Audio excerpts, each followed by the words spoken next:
Queridos amigos, entramos en directo así rapidísimo. Perdón, porque aquí sufriendo, como les decía, desde el viernes tenemos algunas cuestiones técnicas porque tenemos sorpresas para ustedes.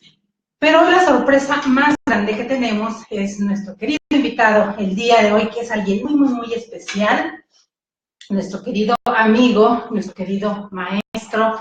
En algún momento fue maestro junto en la Facultad de Derecho de la UNAM, ¿verdad, querido? Tenemos con nosotros en SEA Informa hoy, queridísimos amigos, tenemos al maestro Eduardo Palemón Arcos. Entonces, orgullosamente de la UNAM, orgullosamente mexicano, y que nos va a hablar de un tema muy más que interesante. Les vamos a pedir, por favor, que nos disculpen cualquier detallito, el nerviosismo y demás, pero ya saben que esto no se quita y esperemos que al transcurso del tiempo nos vayan dando ustedes también sus comentarios al respecto del caso que vamos a tratar el día de hoy en SEA Informa, y que el maestro Palemón, con gusto, si no es en el mismo momento, con gusto después les dará contestaciones, sus cuestionamientos. Bienvenido, querido maestro. Muchísimas gracias por prestarnos tu auditorio y pues quiero saludar a todos los que están viendo en este momento y gracias. Y a los que después nos vean, porque hay muchos que no nos ven en vivo, pero ven en la repetición. Estamos en diferentes plataformas, queridísimo maestro, estamos en Twitter, en Periscope, en Facebook, en YouTube. Entonces, ahora en el momento no nos pueden ver, pero ya después se conectan, checan y ahí estamos para atenderlos. Querido maestro, está estudiando la maestría ahorita, preparándose como siempre, es el proceso de la maestría. El proceso. Wow, eso es bien interesante. Pero ¿saben por qué va a ser mucho más interesante ahorita el tema que les vamos a comentar?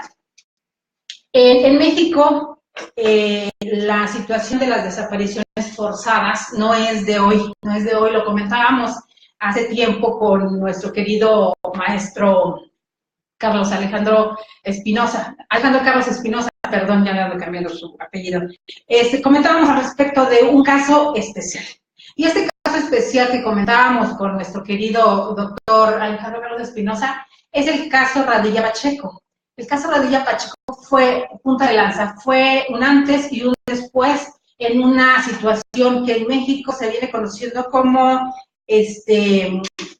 la aplicación o el impacto, por eso le pusimos así al nombre del programa, el impacto de las sentencias de la Corte Interamericana en México, para este caso en especial, queridísimo. Y van a decir, bueno, ¿y qué tiene que ver Eduardo Palemón en ese caso? Pues resulta que el maestro Eduardo Palemón Arcos hace su tesis en base al caso Rosendo Radilla Pacheco. Así es, querido amigo. Efectivamente, el tema que mencionas fue un tema en la licenciatura, que se llamó el cumplimiento de las sentencias de la Corte Interamericana, enfocándonos en un análisis del caso Rosendo Radilla. Más exhaustivo y a fondo. Eso debe ser muy interesante, querido. Esa tesis no la tienes que prestar porque debe ser fenomenal. Sí, claro, efectivamente, es un tema, como tú lo mencionaste, el caso Radilla fue un parteaguas, porque a partir de este caso, pues, dieron fruto la reforma del 10 de junio del 2011, Ajá. Que se estableció, bueno, que trajeron como consecuencia la reforma del artículo primero y otros artículos más. Ajá. Ahí podemos encontrar varias reformas de las que podemos analizar mecanismos de control. Por ejemplo, podemos encontrar el control de convencionalidad, que es un control que se ha discutido en varios lugares, es un tema muy en boga, se ha discutido en varios foros, la forma de aplicación, el control de convencionalidad, así también la interpretación conforme. Son dos mecanismos que todo servidor público debe de aplicar. Y debe de conocer. Pero ¿por qué es tan importante que un caso como el de Rosendo Radilla Pacheco, después de pues casi 40 años, fue cuando se le da esta visibilidad y viene y viene a cambiar todo el panorama en la situación, porque yo estaba leyendo, curiosamente, y se los comentaba desde ese día, no es publicidad, en la revista Criminogénesis de número 12, que se llama Tópicos Marciales Penales, que está enfocada exclusivamente a toda esta situación de la milicia y la actuación de la ley de la milicia, y en el caso de Rosendo Radilla Pacheco. Entonces, cuando yo conozco del caso, se me hace súper interesante, y le comentaba a nuestro querido doctor Alejandro Carlos sobre este caso, porque él es especialista en derecho, en oposición al derecho y oposición al derecho militar y todas estas cuestiones, y nos habló un poquito así.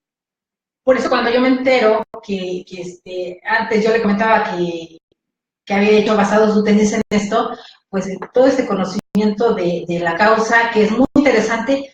Cuéntanos, ¿cómo empiezas con esta tesis? Bueno. ¿O cómo decides? Porque cuando agarras un tema debe ser muy importante, es la tesis de licenciatura. Claro, me llamó la atención llevar a cabo esta investigación debido a que yo estuve realizando mi servicio social en Cancillería, específicamente en el área de relaciones, derechos humanos y democracia, un área donde nosotros analizábamos y llevábamos a cabo informes de cómo estaba funcionando los derechos humanos en cantidad relativa. Y en ese contexto estaba muy en boga el caso Rosendo Radilla, porque nosotros analizábamos todos los informes de las instituciones involucradas para confirmar y llevar a cabo una evaluación de cómo están funcionando los derechos humanos. A partir de ahí, yo pues me llamó mucho la atención, porque llevamos a cabo muchas reuniones con diferentes titulares de varias dependencias, claro. PGR, Cancillería. Sobre todo, la PGR, ¿no? En este caso. Y entonces, pues de ahí nació mi pues, investigación, llevar a cabo esta investigación, y debido a que pues es un tema muy paradigmático, ¿no? Un caso un parteaguas. Entonces yo llevé a cabo las investigaciones, después hice mis prácticas profesionales en la Secretaría de Gobernación, en el área donde también se llevaba a cabo el análisis de mecanismos para llevar a cabo la reparación del daño a las víctimas. Entonces, todo esto pues fue complementando mi formación y complementando la investigación que yo llevaba a cabo. El caso de Rosendo Radilla es un caso que se personifica en el Rosendo Radilla Pacheco, un activista, fue presidente de Atoyac, en el estado de Guerrero, en el marco de la Guerra Sucia, estamos hablando en los años 70, un contexto muy difícil, donde muy complicado. Las desapariciones forzadas eran muy... Estamos hablando del tiempo de Lucio Cabañas, del tiempo de la guerrilla, de este levantamiento que se hace, y que no solamente de Rosendo Radilla Pacheco de esa desaparición, sino de muchas personas más, como después de alguna forma viene a salir a colación cuando sucede lo de Ayotzinapa, ¿no? Pero no involucremos eso ahorita. Claro. Entonces, esto tiene que ver en ese mismo contexto de un luchador social o un líder social. Un líder social, pues maestro, cafetalero también. Él se dedicaba a defender todas las necesidades de la comunidad, apoyaba a los maestros, y debido a eso, pues, fue un contexto muy difícil. Te comentaba que era un contexto donde las desapariciones forzadas era el pan nuestro de cada día. Digo, acababa de ocurrir lo del 71, ¿no? Y acababa de ocurrir lo de la coronación del 68, entonces pareciera que estaba permitido por el régimen en ese momento, que no lo quieren llamar así, pero pues, de un régimen, pareciera que cualquiera que se atreviera a levantar la voz en contra de presidencia era señalado ya, como en tiempos de la Inquisición, ¿no? Parecía que ya traía una marca, estigmatizado ya. Sí, efectivamente, Rosendo Radilla Pacheco, pues, lo privan de la libertad a partir de los años 70, en un retén militar, y pues, junto con su hijo, pues, lo privaron de la libertad, y de ahí no se supone... Estos retenes militares, queridos míos, que últimamente también, perdón que te interrumpí, querido, están en boga por, al parecer, esta permisividad que ahora la ley les va a volver a otorgar porque los ciudadanos de a pie percibimos en estas últimas noticias que nos llegan, ¿no? Sí, claro que. Y qué grave. Y posteriormente sus familiares se preocuparon para llevar a cabo las investigaciones, de manera que no tuvieron acceso a la justicia en el Estado mexicano, y pues en ese contexto estamos hablando de los 90, donde se creó la Comisión Nacional de Derechos Humanos. Ajá. Aún así llevaron a cabo todas las diligencias pertinentes los familiares y no tuvieron acceso a la justicia. Entonces, una manera de llevar otra alternativa, digamos, ajá, es pues llevar y someterlo, este caso a nivel internacional. Okay. En este caso estamos hablando, pues, del sistema interamericano. Pero antes yo quiero apuntar unos antecedentes, ¿no? Pues a partir de 1945, cuando termina la Segunda Guerra Mundial, la preocupación de varios países, pues, era muy evidente, ¿no? Porque, pues, era muy desastroso ver cómo el Instituto del Hombre, ¿no? Ajá. De exterminar mucha la población, ¿no? Debido a la Segunda Guerra Mundial, en 1945. Entonces, ya a partir de ese momento se llevó como la conferencia de Chapultepec. Fueron los inicios, fueron los antecedentes que se llevaron a cabo para algo como lo que vendría después derivando en una lo que es la Comisión de Derechos Humanos. El Sistema Interamericano de Derechos Humanos. El Sistema Interamericano. Se encargó, bueno, a base de la conferencia de Chapultepec que se llevó aquí en la Ciudad de México, se encargó, bueno, se encomendó a un comité interamericano, comité político interamericano, para llevar a cabo los trabajos y crear con el tiempo, ¿no? Consolidando estos mecanismos, estos organismos. Estamos hablando de un sistema interamericano dentro del cual se encuentra la Comisión Interamericana y después la Corte Interamericana de Derechos Humanos. Para llevar a cabo un juicio a través de estos organismos internacionales, obviamente se tiene que primero llevar a cabo, llevar a cabo las diligencias pertinentes en el Estado mexicano, agotar las últimas instancias y después pasar a la Comisión Interamericana y se lleva un procedimiento también. Y me puedo imaginar que algo como esto, los familiares de Rosendo Radilla, que son los que llevan el caso a la Corte Interamericana, debió ser un peregrinaje burocrático aquí en nuestro queridísimo país, terrible.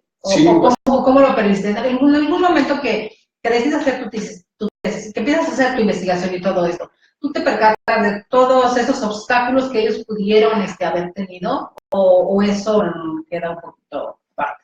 Pues a base de eso, pues, es muy complicado los obstáculos que tienen que pasar uno, ¿no? Sobre todo los familiares, porque a la vez se revictimiza, ¿no? Una vez que tenga la sentencia ya por parte de la Corte Interamericana, normalmente tienes que venir a llevar a cabo la ejecución de la sentencia, ¿no? Y que eso es... la victimización de la víctima es muy... No, y aparte de las víctimas, ¿no? Porque también vuelven a ponerse ahora en el ojo del huracán, porque obviamente yo me puedo imaginar que nuestras leyes, quienes ejercen nuestras leyes mexicanas no estaban tan a gusto después de recibir tremendo regaño de la Corte Interamericana, al grado que se tiene que hacer cambios en las leyes de nuestro país. O sea, por eso, queridos amigos, es tan importante este caso, y por eso mencionábamos que es un antes y un después en las leyes de México, por el caso Radilla y Pacheco, refiriéndonos a las desapariciones forzadas.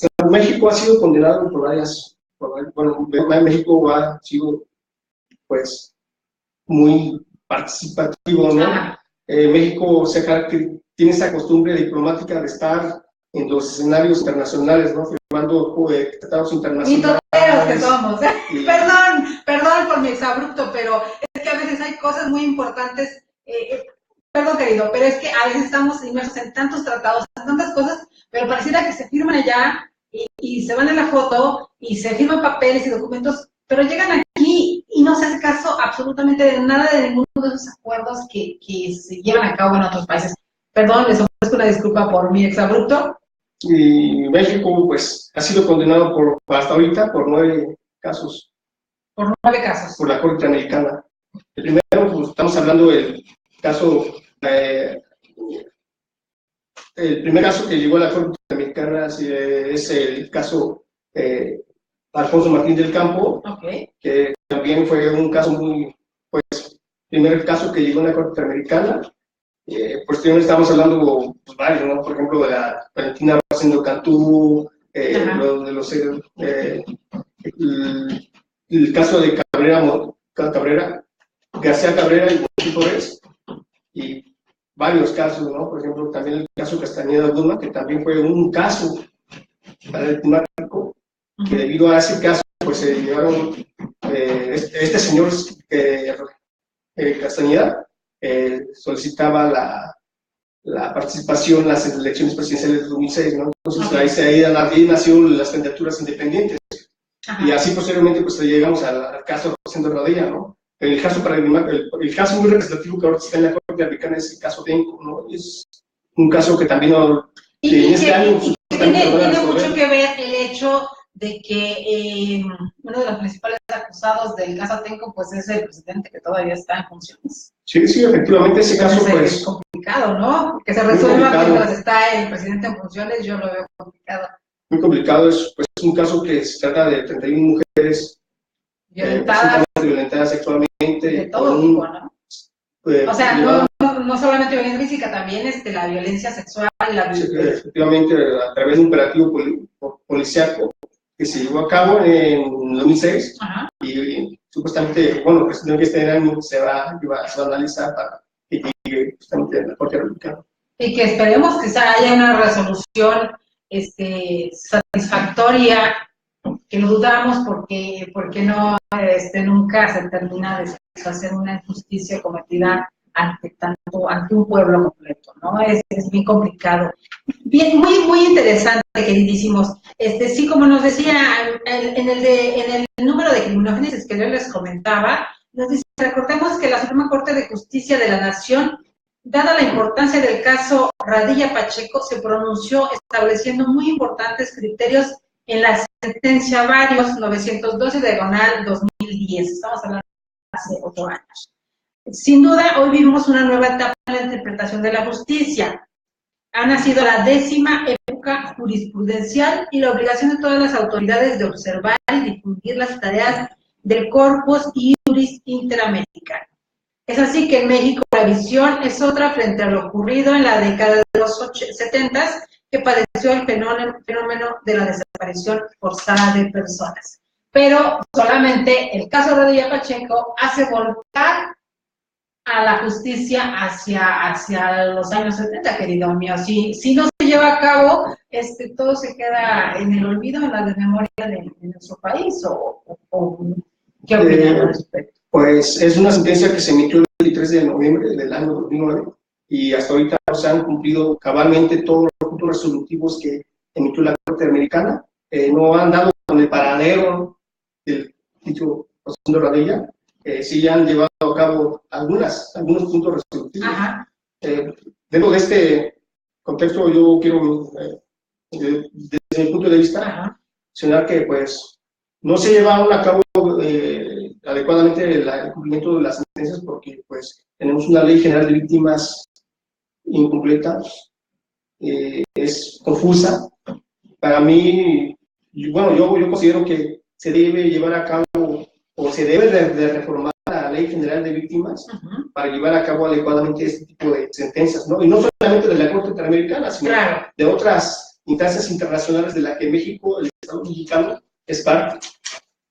Entonces, ¿y ahí qué se tendría que hacer, querido? ¿Quiénes son los responsables para complementar esta ley de víctimas que nos cuentas que hace falta? Considero que una de las implicaciones que tienen estas sentencias de la Corte Interamericana, pues tienen la responsabilidad los tres poderes. Estamos hablando del Poder Legislativo, el Ejecutivo y el Judicial. ¿En la misma proporción sería la responsabilidad, o sientes que uno tiene más responsabilidad que otro? Yo creo que son equivalentes, ¿no? Porque, por ejemplo, en el ámbito, bueno, los órganos legislativos tienen tienen la responsabilidad de llevar a cabo iniciativas de ley para llevar a cabo el cumplimiento total, el cumplimiento cabal de estas resoluciones, ¿no? Y no obstaculizar. De la sentencia, porque entonces, ¿de qué sirve que en el caso se haga una sentencia y pero si todas las recomendaciones que dicta la sentencia no se llevaron a cabo, no se han llevado a cabo, o no se han llevado de cabal forma? Porque las que pudieran haberse llevado a cabo, pues igual y no siguieron los lineamientos que les fueron dictados en su momento, ¿no? ¿O a qué se refiere?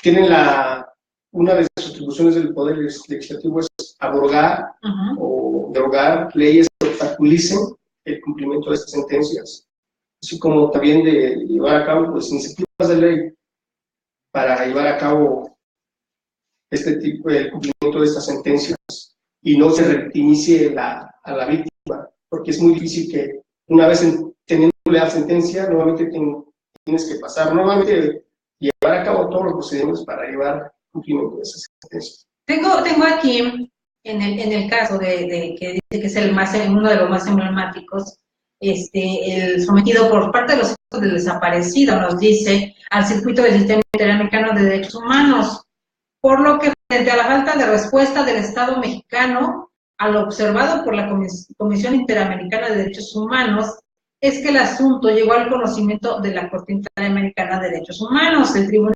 Internacional, que dicta sentencia condenatoria el 23 de noviembre del 2009, que es lo que ya nos comentaba nuestro querido maestro Eduardo, y en la que impone el Estado diversas reparaciones con 10 resolutivos. Y aquí nos marca, a ver, nos comentarás, el Estado deberá conducir eficazmente con la debida diligencia y dentro de un plazo razonable la investigación y en su caso los procesos penales. 2. Continuar con la búsqueda efectiva y la localización inmediata del señor Rosendo Radilla Pacheco o en su caso de sus restos mortales. Lo que nos decía es que no se ha encontrado hasta la fecha, ¿no? Adoptar las reformas legislativas pertinentes para compatibilizar el artículo 57 del Código de Justicia Militar en los estándares internacionales en la materia y la Convención Americana sobre Derechos Humanos. Esa es la parte que vemos que pues, como que no se cumple a cabalidad, es verdad. Bueno, nosotros, los que no sabemos de leyes, pues nada más lo que alcanzamos a vislumbrar. Adoptar las reformas legislativas pertinentes para compatibilizar el artículo 215A del Código Penal Federal con los estándares internacionales en la materia y la Convención Interamericana sobre la Desaparición Forzada de las Personas. ¿Qué artículo es ese, querido? Porque dice adoptar las reformas legislativas pertinentes. Es el 215 de la parte A del Código Penal Federal, que establece que, bueno, es un artículo que es incompleta porque establece, no determina a los autores intelectuales, no solamente determina a los autores materiales, ¿no? Entonces, ahí se tiene que llevar a cabo una reforma. Y es las reformas que nos decías que tienen que hacer para poder implementar la ley como lo está ordenando la Corte Interamericana. Así es. Ya ven, querido, les digo que aquí poco a poco vamos a ir aprendiendo un poquito cada vez más para no estar con los ojos cerrados, querido, porque pues, nosotros nada más escuchamos y aparte de que las leyes son interpretativas, luego a veces son confusas y luego no sabemos, pues súmale un poquito más. Y nos dice también implementar los programas o cursos permanentes, la capacitación obligatoria. Esto es lo que hablábamos, queridos, y se los mencionamos todos los días, la capacitación obligatoria, que ahora se llama el derecho operacional, ¿no? Claro. Los protocolos, para que los protocolos sean los justos y los necesarios y los que exige y los que pide la ley en cada uno de los casos. Y esto es la capacitación permanente de las instituciones para militares y para los policías. Claro, efectivamente, ahí podemos aducir que pues, se tienen que llevar a cabo, se tienen que implementar programas de sensibilidad, de capacitar a los operadores jurídicos en materia de derechos humanos y evitar este tipo de repetición de violaciones de derechos humanos. Porque que seguimos mirando, querido mío. Y no solamente, pudieran decir que los derechos humanos para los mexicanos, pero también hemos violentado los derechos humanos como de los migrantes que utilizan México como zona de paso. Y de repente, ahí no importa de qué nacionalidad seas. si eres un militar o eres alguien de la justicia mexicana y está violentando los derechos, aunque es un extranjero, pero tiene que tener una resolución de la misma manera, ¿no? O porque no eres mexicano, se tratan de manera diferente. Esto sería bueno que nos lo comentara, porque la verdad no lo sabemos. Llevando a cabo, bueno, de acuerdo con especialistas, pues definen que los derechos humanos son derechos humanos inherentes al ser humano, no son innatos a la persona. Entonces, independientemente de la nacionalidad, sin distinción de raza, sin distinción de nacionalidad, sin distinción de religión, entonces, pues, estos derechos humanos se tienen que proteger, el Estado tiene que brindar estas condiciones para evitar la violación de derechos humanos. Lo estamos mirando ahorita, un tema en boga con esta caravana que iba hacia Estados Unidos, que se puso en el ojo del huracán después de que Donald Trump, como fiel a su estilo, empieza a lanzar tweets en contra de lo que iba a suceder, ¿no? Entonces, desde empezar a denigrar de palabra a las personas porque estás en desacuerdo con su comportamiento, ya está implicando una violación al derecho en este caso, de los migrantes, ¿no? De las personas, sobre todo. Exacto. Entonces, queridos míos, estábamos mirando hace poquito, y perdón que viene a colación, una denuncia que yo vi que nuestro querido maestro Rafael Loret de Mola subió en Facebook, sube una denuncia que hicieron donde ciudadanos de Perú estaban denunciando a autoridades mexicanas porque los regresaron, los iban a deportar a su país porque ellos no parecen turistas. O sea, se supone que venían a vacacionar a México, pero como son morenos, ellos no parecen turistas, entonces los deportaron porque, pues, yo creo que de acuerdo a su criterio, no venían a quedarse a México, o no sé qué venían a hacer, no sé qué pasó, pero estas cuestiones que es donde estamos notando que la falta de preparación, lo que precisamente de lo que estamos hablando, incurren en delitos y esta violación a los derechos humanos, en este caso de unos ciudadanos peruanos, que vamos a ver en qué queda, porque eso apenas acaba de suceder. ¿Cómo ven, querido? No, pues el Estado tiene la obligación de brindar y garantizar estas condiciones que permitan a la persona desenvolverse para llevar a cabo todas las cosas que le permitan desarrollar su personalidad, ¿no? Entonces, es un tema muy interesante que también podría ser prestado otra denuncia, ¿no? Otra denuncia. Nos dice, seguimos con las razones, los resolutivos. La publicación de la sentencia, que yo supongo que fue de los únicos que se cumplieron a cabalidad, no se publicó como debiera ser. Hay muchos analistas que dicen que, pues, la reparación del daño se lleva a cabo a través de dos maneras, ¿no? A través de la reparación del daño, por un lado tenemos por un lado material, y de otro lado tenemos el lado inmaterial, ¿no? Claro. Dentro del material podemos encontrar, pues la restitución del bien violado. Ajá. Y pues, por otra parte podemos encontrar la parte la reparación del daño inmaterial, podemos encontrar el daño moral, ¿no? Claro. Pues dentro de ese contexto podemos encontrar, pues, como una manera de reparación las disculpas públicas que se llevan a cabo. Sí, porque nos dicen otros los resolutivos, el reconocimiento público de responsabilidad en relación con los hechos del presente caso. Es lo que nos está comentando, querido maestro. Realizar la semblanza de la vida del señor Radilla Pacheco. ¿Esto cuál es la finalidad de realizar una semblanza? Tiene como finalidad la sensibilización del medio donde se desarrolló y para evitar nuevamente este tipo de violación de derechos humanos, ¿no? Obviamente estamos hablando dentro de la comunidad donde se llevó a cabo. Claro, por supuesto, estamos hablando en este caso de Guerrero, ¿no? De la zona de Guerrero. Otro resolutivo, brindar atención psicológica y o psiquiátrica gratuita y de forma inmediata, adecuada y efectiva. Esto no se están refiriendo a sus familiares, supongo yo, o a quiénes. Claro, efectivamente, están muy enfocados a las víctimas indirectas. Sí, porque fueron los que presentaron esta denuncia, ¿no? Claro, entonces supongo que se están refiriendo a los hijos. Y este daño moral que también se les ocasionó. Porque lo comentábamos, queridos, este peregrinaje institucional de las víctimas buscando a sus familiares, buscando a sus deudos, lo vemos ahorita, lo estamos mirando a lo largo y ancho de nuestro país. Son madres, estaban hablando de un aproximado de 200,000 madres buscando a sus hijos en fosas clandestinas en nuestro país.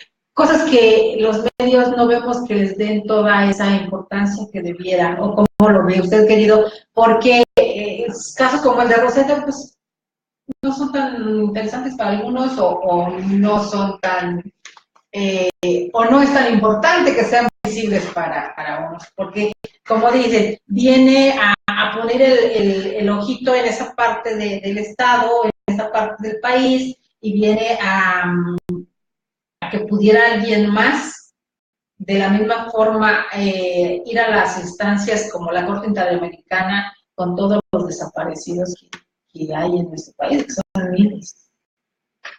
Bastante complicados, temas muy... Son temas muy rígidos, son muy difíciles, lo sabemos, querido maestro. Por eso les digo que el tema de hoy es muy importante para nuestro país, es muy importante aprender y saberlo, pero también es muy complicado. Entonces yo entiendo perfecto, querido maestro, que a veces pues uno no puede expresar todo lo que quisiera. Y por último, el último de los resolutivos es pagar las cantidades fijadas por concepto de indemnizaciones por daño material e inmaterial. Esto se llevó a cabo, ¿no tiene usted conocimiento sobre esto? ¿Si fueron resarcidos los daños materiales? Tengo entendido que sí. Hay cuestiones por parte de los familiares que no aceptan el resarcimiento económico, pero sí es muy complicado. Porque también en cuanto cotizas la vida de un ser humano y los años de sufrimiento de toda una familia en un peregrinaje, lo que decíamos, no solamente de instituciones, primero buscándolo y después este maltrato psicológico y me atrevo a decir que incluso hasta físico por parte de nuestras autoridades para los mismos familiares, ¿no? Porque ya otra vez vienes, ya quítenlo, ya, o sea, sabemos cómo funciona nuestro sistema burocrático y más en esas cuestiones y cuando son de años. Tuvimos aquí el caso de nuestra querida Diana Fernández, por ahí debes estar y estamos siempre ahí con ella, que ella tiene casi 10 años buscando a su hermano, que igual lo desaparecieron en Tampico, se fue con amigos, los amigos eran parte del Ministerio Público y un tema tremendo, querido maestro, que pues pareciera, cuando uno se entera de casos como el de Rosendo, hacemos la equiparación con todos los casos que vemos y ese es como el mismo modus operandi, ¿no? de las instituciones, tanto cuando desaparecen como para esta aparente búsqueda que nunca se lleva a cabo y los familiares ahí están. Y entonces ocurre la revictimización, porque también, como nos decía, no solamente no les hacen caso, muchas veces, a veces las amenazas de muerte, las amenazas hacia sus hijos, las amenazas de ya bájale, ya olvídalo, esta parte que sabemos que ocurre en el estado del mexicano, que no se dice y que por esas cuestiones muchos familiares mejor optan por darle la bendición a su hijo aunque nunca lo vuelvan a ver y no sepan. Pues sí, es un tema muy delicado. Ya hablando del lado moral, es pesado, ¿no? Digo, claro. Cuando yo hablando de un caso que ya tenemos hijos, sí, claro que te pesa hablar de temas tan sensibles en nuestro país, pero que sin embargo, sabemos y lo decimos esto habla, el caso Radilla Pacheco habla de los años 70, pero ¿desde cuándo vienen sucediendo este tipo de desapariciones y no se hace nada? Y cuando vemos que se hace una demanda y se dictan una serie de resolutivos desde una corte mundial y aún así no se hace mucho, ¿qué hacemos? maestro? Pues volvemos a lo mismo, ¿no? La revictimización de los familiares es un tema nuevamente, ¿no? Porque llevas a cabo tantos años para llegar hasta instancias internacionales y nuevamente tienes que llevar a cabo el cumplimiento de las sentencias. Es un vía crucis, ¿no? Entonces, pues yo considero que también tiene como responsabilidad internacional del Estado, pues también los órganos del Ejecutivo, ¿no? Que tienen que llevar a cabo programas de implementación o llegar, la implementación de capacitación a los servidores, ¿no? A los servidores públicos. Por parte del Poder Judicial también tienen la responsabilidad de pues, aplicar, ¿no? Aplicar estos principios que están establecidos en el artículo primero debido a la reforma del 10 de junio de 2011. Son, pues es una responsabilidad de los tres poderes, ¿no? Y tienen que pues llevar a cabo sus todas estas diligencias para llevar a cabo adecuadamente las sentencias, los puntos que resolutivos. Se cumplan a cabalidad todos los puntos resolutivos que dieron, ¿no? Así es. Nos dice también en la revista de Criminogénesis, pues aquí tenemos nuestro acordeón, queridos míos, que yo no soy especialista en leyes, pero nuestro maestro sí, y los que escriben en Criminogénesis, pues también, pues estamos echando mano de aquí. Nos dice, como es del dominio público, la Procuraduría General de la República, a través de la Coordinación General de Investigación, ha realizado diligencias de excavación en donde se encontró asentado el cuartel militar de Atoyac de Álvarez Guerrero durante la década de los 70. Un afán de atender los criterios de la Corte Interamericana de Derechos Humanos y mejorar los procesos de búsqueda, en 2011 la Procuraduría General de la República solicitó la colaboración del Instituto Nacional de Antropología e Historia, institución que ha participado con el aporte de aparatos de tecnología de punta, como un radar, resistímetro y una estación total.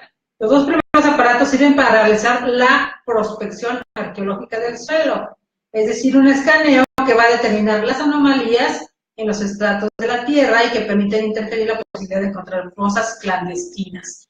A este grado llegó el caso Radilla Pacheco de solicitar al Instituto Nacional de Antropología e Historia su participación para poder solucionarlo y sin embargo, queridos, no se encontraron nada hasta la fecha. Eso es lo grave y estamos hablando que esto fue en el 2011, querido. ¿Y por qué no menciona que donde estaba sentado? Ya en esa parte ya no está. ¿Qué pasó con el cuartel? ¿Es el cuartel donde está, donde se encontró sentado el cuartel? ¿Ya no está? Pues hay muchas versiones que pues tienen su propia, cada quien tiene su propia versión, ¿no? Claro. Entonces,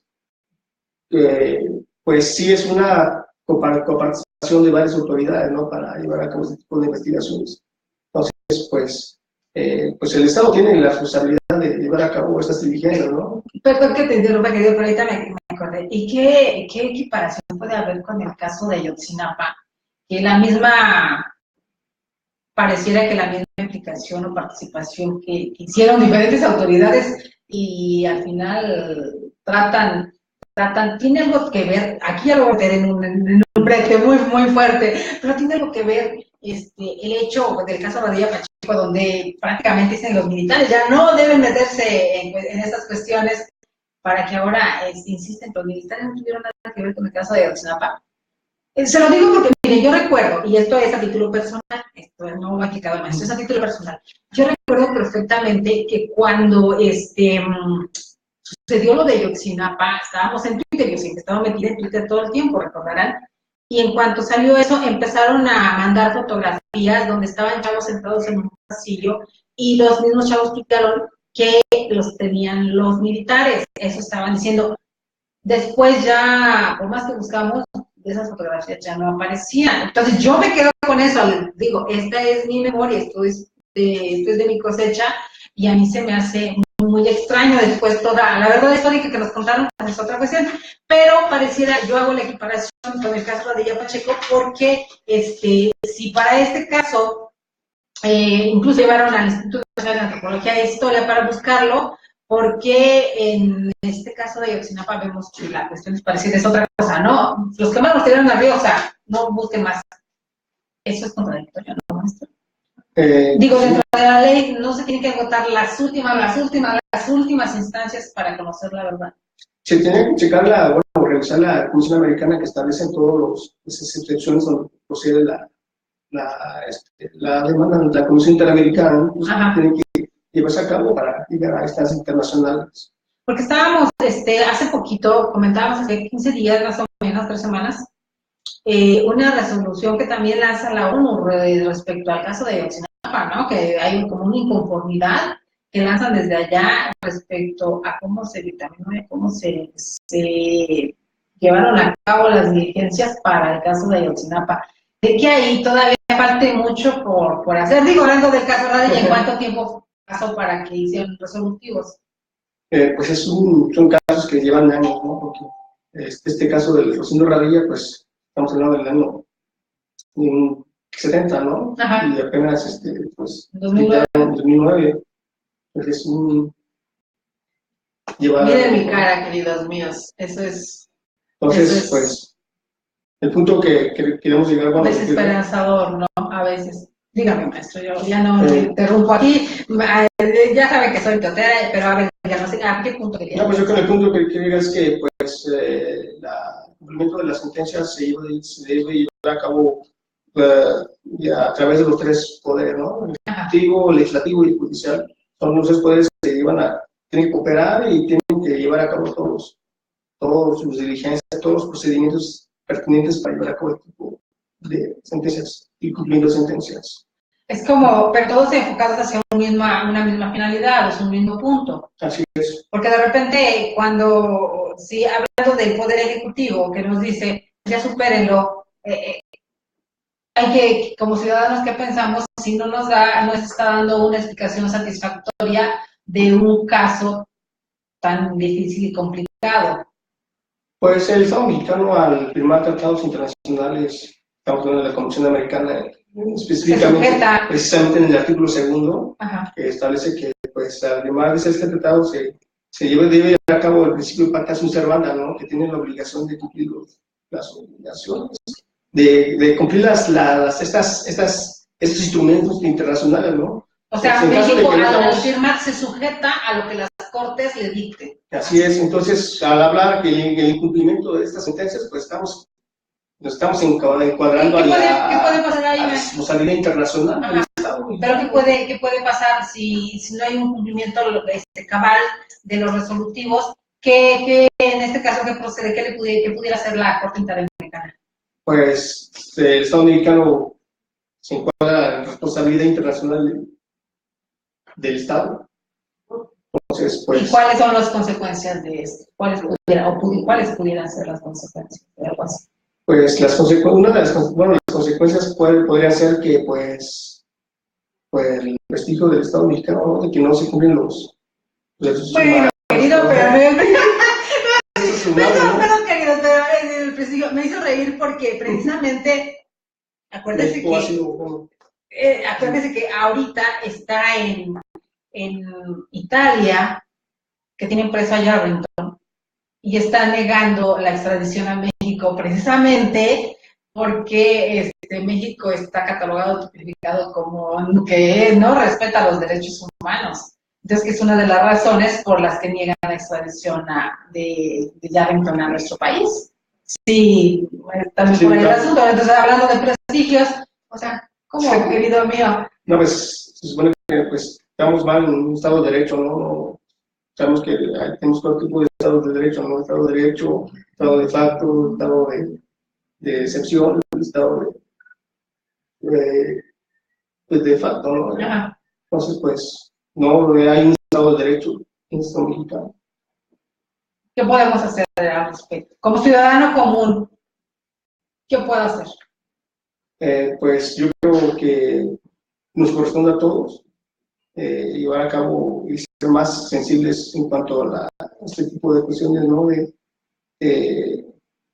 No solamente los servidores públicos, sino toda la ciudadanía, ¿no? Todo el Estado mexicano, pues tenemos esa responsabilidad, ¿no? Pero se enojan porque marchan, y gran parte de las marchas es precisamente para exigir que se cumplan tales o cuales derechos o tales o cuales demandas de la sociedad. Pero los estados, los tres poderes, porque hablamos de los tres poderes, se molestan porque haya este tipo de manifestaciones. Y vemos los encontronazos que se dan entre civiles y policías en cada una de las marchas. Sean provocadas o no, sean infiltradas o no, vemos esta situación. Entonces, por eso le preguntaba qué difícil y como ciudadano común, ¿qué puedo hacer entonces para expresarme? No, O para exigir. Muy complicado, es muy complicado. Estamos en contextos muy difíciles, ¿no? Porque hay esas otras organizaciones, queridos míos, estas son de tipo no, del civil, ¿no? Que son, ¿cómo se les llama? Ese me fue el nombre, como esa de las organizaciones como esta de, donde se firmas y se recaban firmas para tal o cual petición, a esta chain, ¿no? ¿Cómo se llama? O sea, precisamente para tratar de lograr un cambio de situaciones complicadas. Pero ¿hasta dónde funcionan? Sí sirven, es como ir a una marcha, pero simplemente pues, desde tu computadora te adhieres y firmas a una petición como esta. Sí, pues sí, pues estamos hablando aquí de factores, por ejemplo, las redes sociales son un instrumento muy importante, ¿no? Que están tomando. Aunque luego Peña Nieto se queja que porque le hacen bullying, pero. Entonces, estamos en manifestación. Sí. Exacto. Es de la misma forma. ¿Y hasta dónde empieza, maestro? Usted que ha estado con los chicos en un salón de clases y que obviamente su sentir le exponen sus puntos de vista respecto a las leyes y demás. ¿Hasta dónde ha visto que las redes sociales y los chicos sí están cambiando de alguna forma el contexto de lo que es México dentro de la justicia o dentro del derecho penal? No me lo he entredicho, perdón, sí está complicado. Sí. Pero sí, vimos, ¿se acuerda que hace un año o un poquito más, que precisamente estábamos en la Facultad de Derecho, cuando hacía muchos años que no se cerraba la Facultad de Derecho y que de alguna forma se quedaron como en huelga? ¿Se acuerdan? No. Hace como un año y medio, algo así, despuésito, que también hay precisamente la Facultad de Derecho, y fue así como emblemático, porque hacía muchos años que no se hacía un pronunciamiento de eso. Estaba todavía la directora Leva cuando se hizo. Yo estaba ahí, precisamente estaba en mesa de firmas y estábamos comentando con algunos queridos maestros al respecto de que hacía mucho que no se hacía un pronunciamiento de una forma como tal, ¿no? de la Facultad de Derecho. Porque a veces también la sociedad exige eso, dice, bueno, si tenemos tan excelentes abogados en la Facultad de Derecho, la máxima casa de estudios, entonces, ¿por qué no hay más participando dentro de la política por alguna forma para hacer una legislatura más acorde con las necesidades de nuestro país? No, pues sí es muy complicado, además, ya muy. Yo creo que serían cuestiones para otro proceso. Sí, ya estoy metiendo en problemas aquí, maestro. Vamos a seguir mejor con nuestro caso, porque ya, como se pueden dar cuenta, queridos, cuando el tema está importante, interesante, ya casi llegamos a una hora, maestro, ¿cómo ven? No, pues, sí. Y decir de qué vamos a hablar, pues hay tanto de qué hablar. Entonces nos decía, ya hablando de que no se han llevado a cabo los resolutivos, que no se ha llevado a cabo eso, cuando termina su tesis, qué le dicen sus maestros para con? Pues es un tema que se debe tomar en cuenta, bueno, se deben tomar en cuenta para vivir un Estado de Derecho y llevar a cabo todo, ¿no? Corresponde a todas las autoridades, pues aplicar la aplicación de la ley para vivir un Estado de Derecho. Porque pero, y en ese caso, le preguntaba yo en algún momento, ¿tuve acercamiento con la familia de Rosendo Padilla Pacheco? No, no. Nada. Fíjese que pensé que en algún momento de hacer la investigación, había tenido usted acercamiento con la familia. No, para nada, solamente eso. Ni quiso hacerlo o no tuvo oportunidad. No tuve oportunidad porque estuve muy enfocado al trabajo y trabajo documental, ¿no? Llevando acá análisis de informes y demás. Y en este caso, al practicar las excavaciones, en este caso de Radilla, porque pues es lo que estaban haciendo, lo mismo que están haciendo ahorita buscando chicos y buscando desaparecidos en todo el país. Al momento de practicar las excavaciones, ¿qué otro aspecto se puede considerar? O sea, ¿qué se tiene que hacer? ¿Cómo pueden hacerlo? O en su experiencia en leyes, ¿hacia dónde a quién tienen que acercarse? Porque obviamente no pueden me dijeron que en tal lado están enterrados y voy a excavar, ¿no? ¿Ahí qué implica dentro de las leyes? Pues llevar a cabo las diligencias pertinentes que las autoridades correspondan y el procedimiento, ¿no? que marca la ley. Ok, a ver, déjeme, es que yo vi algo aquí y le iba a hacer el comentario al respecto, pero no me encuentro. A ver, otro aspecto para considerarse antes de practicar excavaciones es el hecho de contar con muestras biológicas de sangre o saliva tomadas de familiares de personas desaparecidas. Pero aquí, ¿cómo se puede, ya en algún momento está tan adelantada la ciencia forense que hasta con ropa, no sé, de uno de los desaparecidos, se puede llegar a tomar muestras de ADN? ¿Ya lo permite la ley todo ese tipo de cuestiones? Pues yo considero que a través de especialistas, informes de especialistas pueden confirmar eso para llevar a cabo. Ajá. Sí, nos dice, debe estar incluidos en una base de datos oficial para futuras confrontas en caso de ser encontrados restos óseos. En este caso se cuenta con estos resultados en una base de datos denominada CODIS a cargo del Laboratorio de Genética Forense de la Coordinación General de Servicios Periciales de la Procuraduría General de la República. También es indispensable contar con formularios de datos ante mortem de cada desaparecido, el cual incluye los datos generales de la persona que se busca, vestimenta que llevaba al momento del evento, fotografía, datos médicos, cirugías accidentales, fracturas, cicatrices, tatuajes, peso. Pero estamos hablando de todo esto de pesos, talla, mención, filiación, odontograma, extracciones dentales, fuentes médicos, todo este tipo de cuestiones que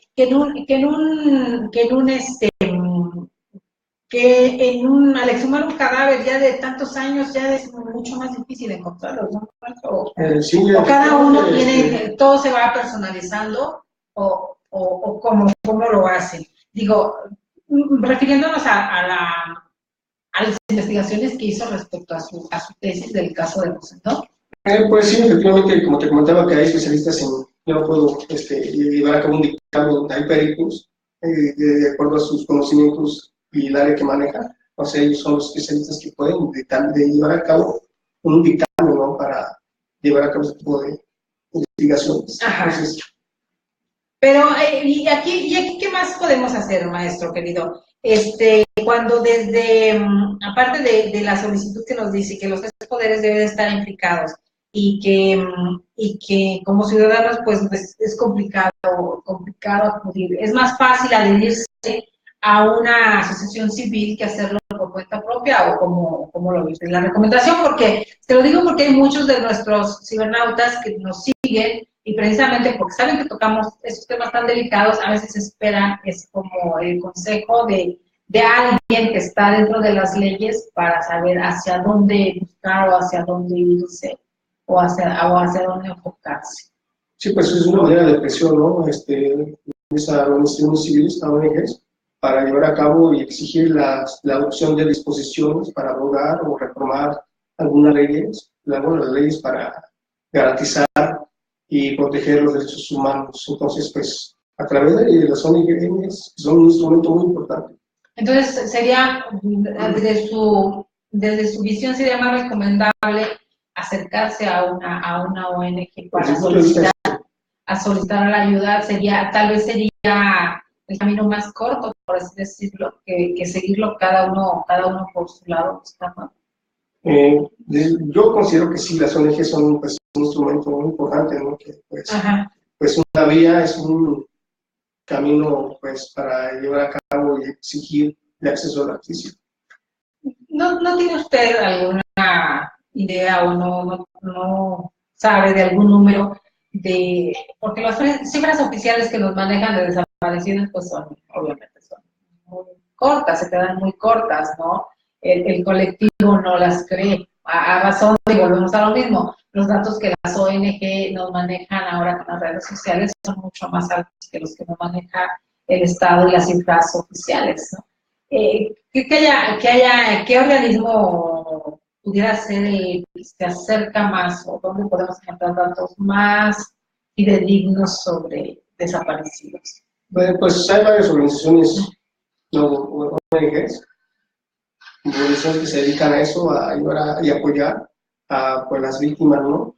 Entonces, sería cuestión de que, pues, ir a llevar a cabo una petición a estas ONGs para confirmar, ¿no? Y llevar a cabo una equiparación de cuántos homicidios o desaparecidos hay en la actualidad. ¿Cree que en algún momento nos acerquemos a una cifra así más exacta de desaparecidos y de homicidios que son o que ocurrieron en unas condiciones semejantes a las de José Andrés Radilla Pacheco? Pues sí, sería cuestión de ir, ¿no? De ir y pues comparar los resultados de puestos desaparecidos, ¿no? Uh-huh. Ok, entonces, queridos, pues como les digo, como pueden ver, ya nos llevó 1 hora, aquí estamos hablando sobre el caso Radilla Pacheco. Y algo que les quería comentar, me dice aquí algo que he señalado, una recomendación en referencia.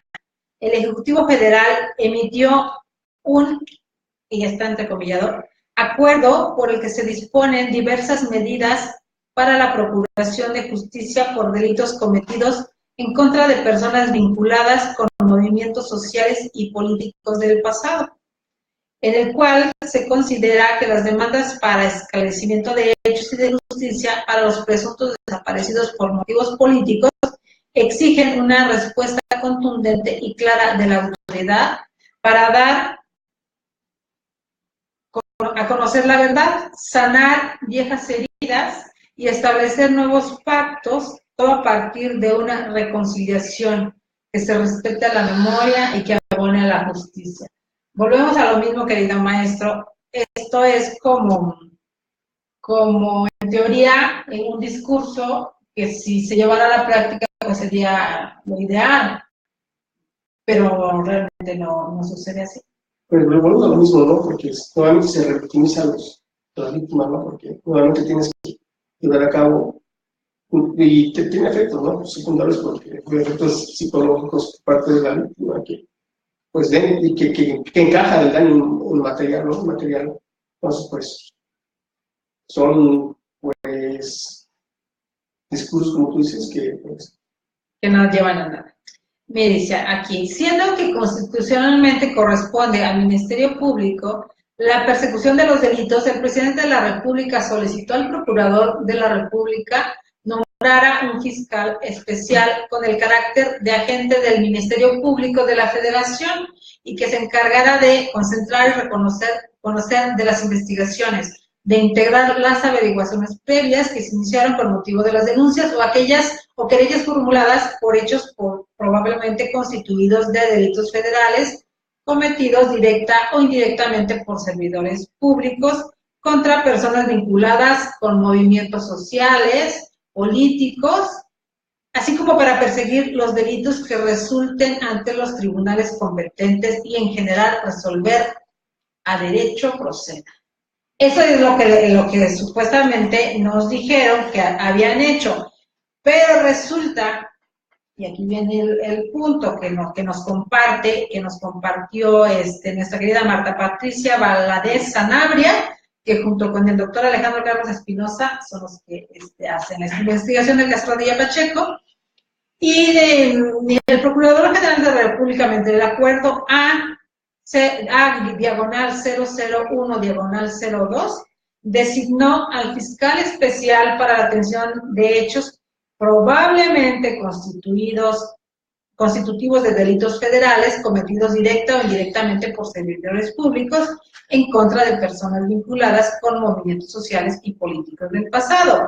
Esto fue un acuerdo celebrado, el acuerdo nos habla del 2002, ¿no? En enero del 2012. Lo publican en el Diario Oficial de la Federación el 4 de enero del 2002. Pero resulta, queridos míos, y a ver, maestro, dicha fiscalía fue extinguida el 30 de noviembre de 2006, o sea, duró 4 años. Duró 4 años la fiscalía. Mediante un acuerdo A/0317/2006, el Procurador General de la República, en el que se ordenó que las averiguaciones previas que se encontraban en trámite pasaran a conocimiento de la Coordinación General de Investigación para continuar con su investigación respectiva. Y es a partir de entonces que la Coordinación General de Investigación, dependiente de la Subprocuraduría Especializada en Investigación de Delitos Federales, es lo que ahora es la CEIDO, ¿verdad? Que fuera CIEDO y ahora es CEIDO. De la Procuraduría General de la República, la que investiga los hechos de desaparición forzada de personas en el contexto de la década de los años 70, en la época conocida como Guerra Sucia, y emprende la búsqueda de quienes estén desaparecidos. Esas son las contradicciones que encontramos, maestro querido. ¿Cómo crean una fiscalía especial y en 4 años ya la quitan y entonces ya se la pasan a otra? Y luego hay una institución como la CEDO y luego le cambian el nombre y esas cosas que nosotros no entendemos. ¿Qué hacemos ahí? ¿Qué pasa? ¿Qué nos puede decir? Pues una de las obligaciones del Estado mexicano es, como te había comentado, que tiene que cumplir las obligaciones, ¿no?, al firmar tratados internacionales. A partir de eso, el Estado tiene que adoptar todas las disposiciones para llevar a cabo, para garantizar y proteger los derechos humanos de todos los habitantes, de todos los mexicanos, ¿no? Entonces, claro, quitar todos los obstáculos para garantizar plenamente los derechos humanos. Y no solamente de los mexicanos, porque hablábamos, le comentamos claro, de las personas que están en tránsito, que están en nuestro país, que si son violentadas de cualquier forma sus derechos humanos, pues también tienen que haber repercusiones en este caso, ¿no? También tiene que aplicarse la justicia en ellos. Digo, hablemos así rapidito del caso de Florence Cassés, ¿no? Que en parte el individuo proceso y aparte la violación que en algún momento también mencionaron de sus derechos humanos. Sí, sobre eso te digo que son casos totalmente diferentes, ¿no? Son muy diferentes los casos, pero a final de cuentas, al haber también una violación y es una ciudadana extranjera, pareciera que es tratada de otra forma, y esa es la situación que les contábamos, queridos. Pues, querido maestro, mire, ya tenemos más de 1 hora, agradecemos mucho su visita el día de hoy, todo lo que nos ha mostrado. ¿Qué quiere decirle ya a nuestros cibernautas, a nuestros queridos amigos que nos hacen favor de su presencia en forma? No, pues yo considero desde el punto de vista que el Estado mexicano tiene la responsabilidad de garantizar y proteger de los derechos humanos aquí en México. Es muy importante que se deben llevar a cabo estas medidas para llevar a cabo el cumplimiento no solamente de la Corte, sino todos los organismos internacionales de la que México es parte. Entonces, considero que para que haya un Estado de Derecho, para que todos, tanto los gobernantes como gobernados, cumplan la ley, deben someterse a la aplicación de la ley. La recomendación, querido maestro, ya para cuando alguien es violentado en sus derechos humanos, ¿a dónde acudir? ¿A qué instancia? A las instancias correspondientes, estamos hablando al derecho interno, estamos hablando de la Comisión Interna, la CNDH. En cada estado hay una delegación. Estatales y llevar a cabo otros procedimientos. Ajá, esa es la recomendación, la primera. Entonces, queridos amigos, antes que nada, lo que los hemos mencionado todo este tiempo en SEA Informa, la cultura de la denuncia, el no quedarnos, ¿no? El no quedarnos con las cosas que suceden, en este caso hablando sobre derechos humanos y el verlos violentados por alguna institución o algún organismo o alguna de las fuerzas que se supone están para defendernos sobre todo. Entonces no quedamos callados, hacer la denuncia. En cada uno de los estados de nuestro país hay una delegación de derechos humanos, acudamos, exijamos nuestros derechos y no nos quedemos callados, porque aunque sea tarde, pero vemos que la justicia, pues sí, se puede lograr, aunque sea en una medida menor a la que se espera, pero aludiendo al caso de Rosendo Radilla Pacheco, pero pues qué bueno que sabemos que un organismo internacional como la Corte Interamericana de Derechos Humanos está presente y que se puede llegar a ella en caso de ser necesario. Efectivamente. Queridos amigos, antes de despedirnos, recuerden, no había hecho la mención porque estábamos hablando también de Criminogénesis, que es la revista www.criminogénesis.com, donde está gratuita, pueden checar, pueden aprender. Ahí deben encontrar, si buscan el número 12 en Criminogénesis, deben encontrar el caso Rosendo Radilla Pacheco, y también la encuentran materialmente pues en Editorial Porrúa, que es la editorial que la produce o directamente con nuestro querido, en Criminogénesis, con nuestro querido Alejandro Carlos Espinosa, que es el director general. Y recuerden que la revista Cadena de Custodia, que es paralela a esta, está de forma gratuita, está enfocada a militares y a policías, especializada en el derecho operacional, para aprender los protocolos, para que llevarlos a cabo y para no incurrir en estos delitos que nos llevan a los militares y a los policías precisamente a ser los verdugos, los que violan los derechos humanos de los ciudadanos. Y para nosotros los ciudadanos de a pie, pues no está de más aprender un poquito, ¿no, maestro? Porque entre más sepamos, menos vamos a permitir que sean violados nuestros derechos.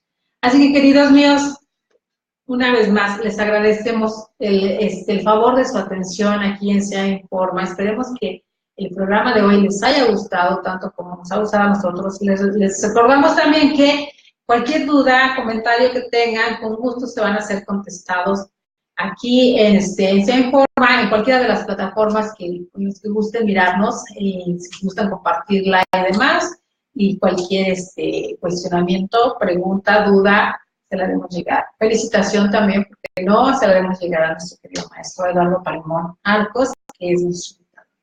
Muchísimas gracias, el tutorio nos está viendo. Gracias. Entonces, el agradecimiento de siempre a nuestro querido Jorge Ricardo García Villalobos Haddad por el apoyo a quien se informa. Un saludo muy, muy grande a nuestra querida Ceci Tapia, que por ahí tiene muchas cuestiones que ya nos traerá a presentar. Al Consejo Nacional de Conabogacía, Ignacio de Vallarta, muchas gracias, queridos amigos, gracias por estar una vez más con nosotros. Los esperamos el día de mañana con un tema nuevo que esperemos que también les guste. Estén bien, hasta luego.